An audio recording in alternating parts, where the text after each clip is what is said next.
1990వ దశకంలో privatisation of economy వల్ల దేశ రాబడి బాగా పెరిగింది. జనాల జీవన పరిమాణం పెరిగింది. చదువు అనేది ఒక నిత్యావసరంగా మారింది. ఇంజనీరింగ్, ఎంబీబీఎస్ లాంటి ప్రొఫెషనల్ కోర్సులకి డిమాండ్ బాగా పెరిగింది. ఈ మార్పుని గుర్తించిన కొంతమంది వ్యాపారస్తులు విద్యని ఒక వ్యాపారం కింద మార్చేశారు. ఎక్కడికక్కడ ప్రైవేట్ జూనియర్ కాలేజెస్ని పెట్టి ఎంసెట్ కోచింగ్ పేరుతో జనాల క్రేజ్ని సొమ్ము చేసుకోవటం మొదలుపెట్టారు. క్వాలిటీ ఆఫ్ ఎడ్యుకేషన్ పేరుతో ఇష్టానుసారం ఫీజులు పెంచేశారు. అదే సమయంలో స్టేట్ గవర్నమెంట్కి గవర్నమెంట్ జూనియర్ కాలేజెస్ని నడపడం భారంగా మారింది. లెక్చరర్స్కి శాలరీస్ కూడా ఇవ్వలేని పరిస్థితి వచ్చింది. దీన్ని అవకాశంగా తీసుకున్న ప్రైవేట్ కాలేజ్ ఓనర్స్ హై శాలరీస్ని ఆశగా చూపించి ఎక్స్పీరియన్స్డ్ అండ్ బెస్ట్ గవర్నమెంట్ ఫ్యాకల్టీని తమ వైపు లాక్కున్నారు. లెక్చరర్స్ కొరత వల్ల చాలా చోట్ల గవర్నమెంట్ కాలేజెస్ మూతపడ్డాయి. ప్రైవేట్ కాలేజెస్లో చదవలేని పేద విద్యార్థులకి చదువు ఒక అందని ద్రాక్ష కింద మారింది. దాంతో వాళ్ల తల్లిదండ్రులు ఆందోళనకు దిగారు. గవర్నమెంట్ కాలేజీల మూసివేతకి, ప్రైవేట్ కాలేజీల దందాకి వ్యతిరేకంగా ఆపోజిషన్ లీడర్స్ నిరసన తెలియజేశారు.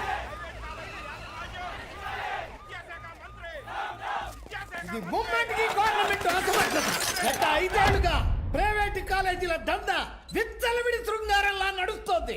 నా చదువు మొత్తం 5,000 ఫినిష్ అయింది. శ్రీనివాస్ త్రిపాఠి ఎడ్యుకేషనల్ ఇన్స్టిట్యూట్స్ అధినేత, private junior college association president.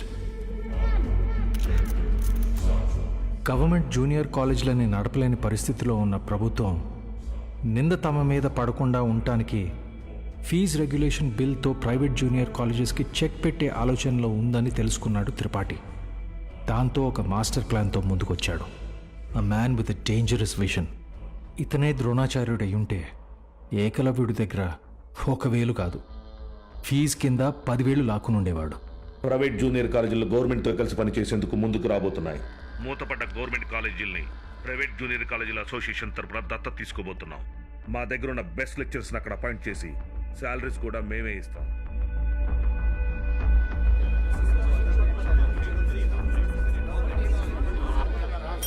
Silence. ఎందుకే భయపడతారు? ఏంటి త్రిపాఠి, మీ పాటికి మీరు టీవీ లైవ్ ప్రోగ్రాంలో ఇష్టం వచ్చినట్టు ప్రామిసులు చేశారు. సైలెన్స్. గుడి దగ్గర ముష్టి వాళ్ళకి చిల్లర వేయడానికి నేను ఆలోచిస్తాను.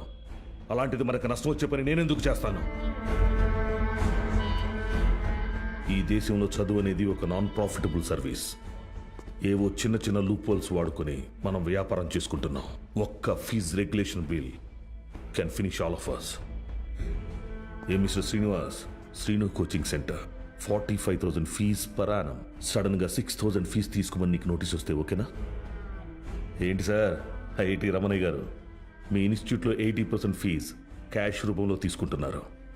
ఈ వయసులో ఐటీ రేట్ జరిగితే తట్టుకోగలరా? త్రిపాఠి, మన కాలేజీలోని బెస్ట్ లెక్చరర్స్ని గవర్నమెంట్ కాలేజీలకు పంపిస్తే ఇక్కడికి వచ్చి చదువుకునేది ఎవరు? Use your brain Sudhakar. Best lectures ఎందుకు పంపిస్తాం? మరి మనం పంపించేది 3rd గ్రేడ్ జూనియర్ లెక్చరర్స్ని.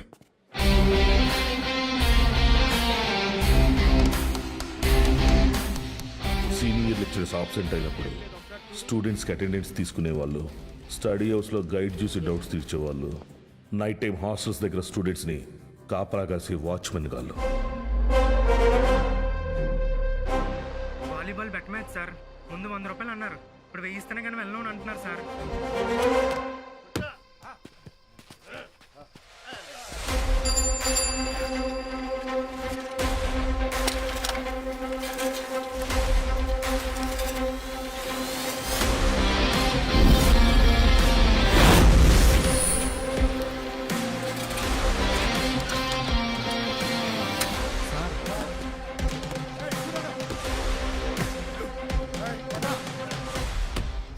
నా వస్తాను. ఏంటి? మైసెల్ఫ్ బాలు, బాలగంగాధర్ తిలక్, త్రిపాఠి ఎడ్యుకేషనల్ ఇన్స్టిట్యూట్లో జూనియర్ లెక్చరర్ని. మ్యాథ్స్. వీళ్ళు మా స్టూడెంట్సే అన్న. అయితే పిల్లలు తెలియక పందెం కాశారు, మాఫ్ చేయన్నా ప్లీజ్. డబ్బులు ఇచ్చి తీసుకుపో. 1 మినిట్ అన్న. మీ దగ్గర ఎంత ఉందిరా? అది సార్ మొత్తం 100 రూపీస్ ఉన్నాయి సార్.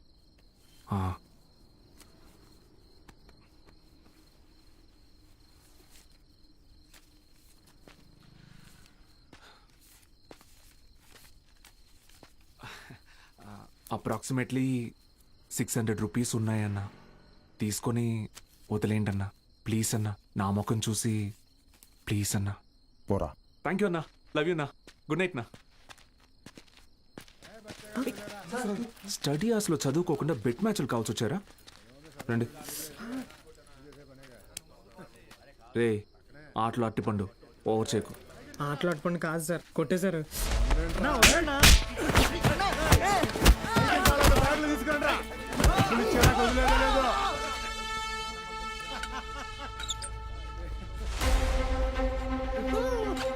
నా మా స్టూడెంట్స్ని కొట్టావా?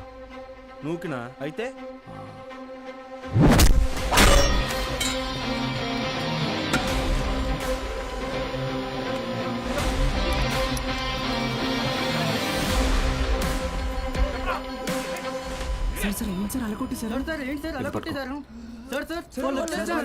ఇది చాలా జాగ్రత్త.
అప్పుడు కానీ వాడు కంట్రోల్ అవ్వడు.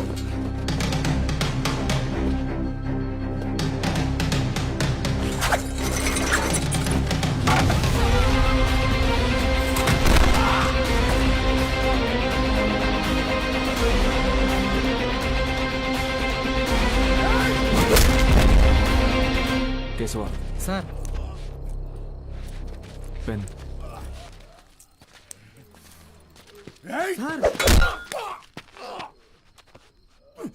దేవుడు ఉన్నాడన్నా. Good morning everyone. మీ అందరినీ సమావేశపరచడానికి ఒక కారణం ఉంది. త్రిపాఠి ఎడ్యుకేషనల్ ఇన్స్టిట్యూషన్స్ తరపున మన స్టేట్లో ఉన్న కొన్ని గవర్నమెంట్ జూనియర్ కాలేజీలని దత్తత తీసుకున్నాం. అక్కడికి మిమ్మల్ని ఫ్యాకల్టీగా పంపాలనుకుంటున్నాం. అంటే ఇప్పుడు మన జీతం పెంచుతారా? ఇప్పుడు మీకు ఇచ్చే శాలరీ యాజ్ ఇట్ ఈస్గా కంటిన్యూ చేస్తాం. ఒకవేళ మీ పర్ఫార్మెన్స్ బాగుంటే దానికి తగ్గట్టుగా మీకు రివార్డ్ ఇవ్వటం జరుగుతుంది. సార్ రివార్డ్ అంటే ఏమిస్తారు సార్? ఎవరది? Sir sir myself Balagangadhar Tilak అని ఏయ్, రివార్డ్ అని చెప్పారు. అది ఎలాంటిదో మాకు కూడా చెప్పారంటే కొంచెం ఎంకరేజింగ్గా ఉంటుంది. ఏం కావాలో నువ్వే చెప్పు. సార్ నిజంగా మా పెర్ఫార్మెన్స్ మీకు నచ్చితే మాకు ప్రమోషన్ ఇవ్వండి సార్.